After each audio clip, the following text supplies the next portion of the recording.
Здравствуйте всем! Сегодня хочу провести онлайн мастер-класс на тему «Эффективные способы повышения словарного запаса по английскому языку». Я учитель английского языка школы-лицея Жибекова Шустского района Жамбылской области. Одна из самых важных задач при изучении английского языка – это не только практика и грамматика, но и расширение словарного запаса. Чем больше слов мы будем знать, тем легче нам будет в разговорном английском языке, и тем более мы будем чувствовать себя уверенно в любой ситуации, то есть объясняться в любой ситуации. Даже если у вас будут большие проблемы с использованием артиклей, то есть с пробелами артиклей, или же со временами, вас, скорее всего, поймут. Но если вы будете знать мало слов, то это уже большая проблема.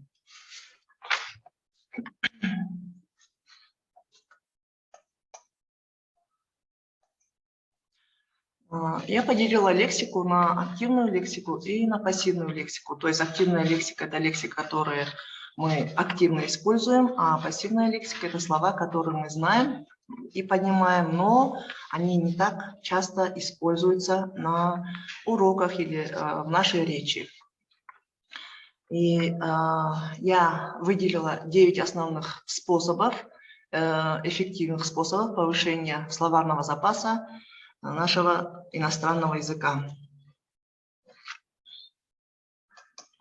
Первый способ – это использование флеш-карт. Это обычно могут быть стикеры с написанными словами. For example, например, fridge. Этот стикер мы можем наклеить на холодильник, и каждый раз, смотря на это слово будет запоминаться. То есть мы стикеры наклеиваем на предмет, или можно использовать не только слова, но и целые постеры с лексикой. Нужно повесить эти стикеры в те места в доме, где мы всегда часто бываем. Это очень эффективно для визуалов, так как они каждый раз будут видеть эти слова и запоминать. То есть использование флеш-карт. Следующий, второй способ – это объединение новых слов в группы. Например, нужно учить слова по группам. Первая группа, например, family, for example. Все слова на тему family можно дать ученикам, и они будут запоминать эти слова по группам. То есть и здесь мы можем сделать еще один эпизод.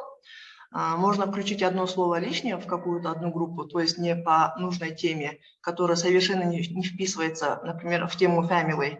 Например, если дам слово neighbor, оно никак не вписывается слово в тему family, поэтому будет задание, например, find odd one out. Нужно найти какое-то ненужное слово. И этот эффект называют эффектом Ристорфа, то есть эффект, основанный на характерных свойствах памяти, и мозг человека всегда запоминает выделяющийся эффект. То есть здесь мы не только учим слова на тему family, в группе family, но также будем уже знать слово, например, neighbor. Следующие лексические игры.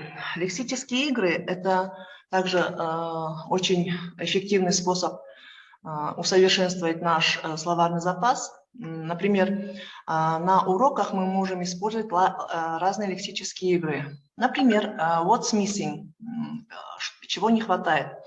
Даем ребенку 4 карточки со словами новыми, потом ребенок закрывает глаза, мы убираем одну карточку и спрашиваем what's missing. И ребенок должен сказать, какое слово или какая карточка отсутствует, то есть назвать слово. Также hangman, повесившийся человек, мужчина, memory game, ball и так далее. Следующее – чтение. Чтение также один из самых эффективных способов повышения нашего словарного запаса. Нужно регулярно читать литературу разных жанров, ежедневно, хотя бы по 15 минут в день. Да? Если в тексте у нас встречаются незнакомые слова, нужно попытаться угадать его значение по контексту в предложении и только потом тянуться за словарем. То есть отсюда у нас идет уже следующий способ, то есть использование словарей. У нас использование словарей это полезно не только при чтении, но, конечно же, при запоминании многих слов. Для знания нового слова, если мы не можем уже угадать по контексту в предложении, то нам нужно заглянуть в словарь. То есть словари у нас бывают бумажные словари и, конечно же, онлайн-словари. Ссылки есть разные на онлайн-словари. Следующий способ – это поем песни на английском языке.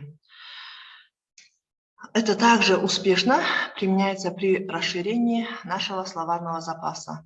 Всегда гораздо легче запомнить то, что нам нравится и что связано с положительными эмоциями. Прослушивая любимые песни и подпевая исполнителям, мы легко усваиваем целые фразы и с удовольствием, конечно же, это можно делать.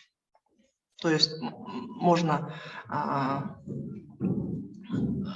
приятное с полезным, да?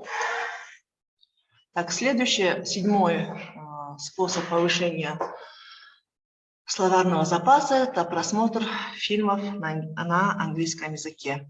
То есть просмотр фильмов можно с субтитрами, это обычно для визуалов, или же фильмы без субтитров для аудиалов.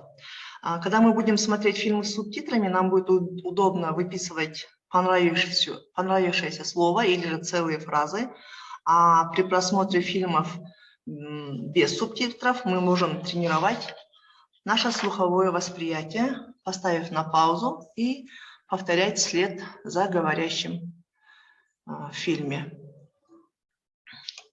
Следующее – это ассоциация слов.